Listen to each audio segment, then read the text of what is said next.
Qu'est devenu le pacte de responsabilité? Il devait constituer la pièce maîtresse de la stratégie gouvernementale de redressement productif.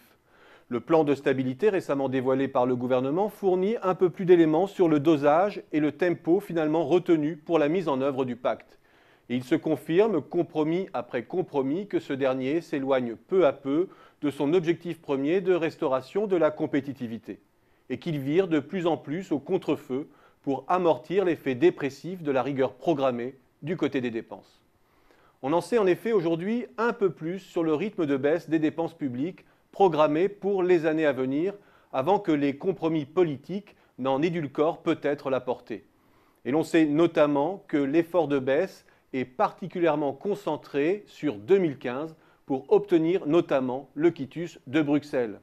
La dépense de l'État diminuera alors de 21 milliards et le poids de la dépense publique diminuera de 1,1 point par rapport au PIB. Or, la baisse des dépenses, c'est concrètement une baisse du pouvoir d'achat pour 5,5 millions de salariés travaillant dans les différentes fonctions publiques. C'est un ralentissement des transferts en direction des chômeurs et des retraités. C'est un gros coup de frein sur les dépenses de santé si le gouvernement tient son objectif de 10 milliards d'économies sur l'assurance maladie.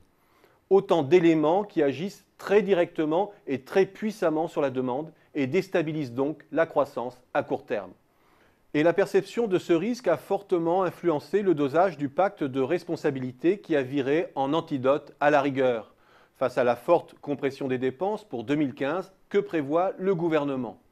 D'abord de centrer les baisses de charges patronales additionnelles, soit 4,5 milliards, sur les bas salaires, avec pour promesse des créations rapides d'emplois dans les secteurs de services à faible valeur ajoutée.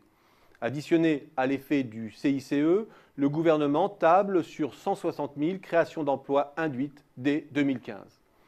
En parallèle, 2,5 milliards de baisses de charges salariales seront allouées aux salariés touchant moins de 1,3 fois le SMIC. S'y ajoutera également une baisse des cotisations famille pour les indépendants, qui touchera plus directement les classes moyennes. Quelques mesures fiscales viendront aussi atténuer le gel des complémentaires pour les petites retraites. Les mesures plus directement favorables à la compétitivité, la suppression de la C3S, la baisse de 1,8 point des cotisations famille pour les employeurs, la suppression de la surtaxe sur l'IS, puis le début de baisse du taux légal de l'IS, n'interviendront que plus tard, pour l'essentiel à partir de 2016. Pour conclure, la thérapie fiscale de 2015 a été dosée pour agir directement et rapidement sur l'emploi et le pouvoir d'achat.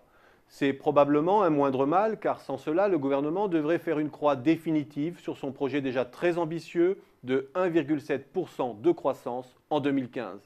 Mais ce faisant, la compétitivité a bel et bien été en partie sacrifiée sur l'autel de l'équilibre budgétaire. Et le gouvernement a grillé ses cartouches fiscales avec au final un risque fort de n'atteindre aucune de ses cibles, ni celle de la compétitivité, ni celle de la croissance, ni celle du déficit.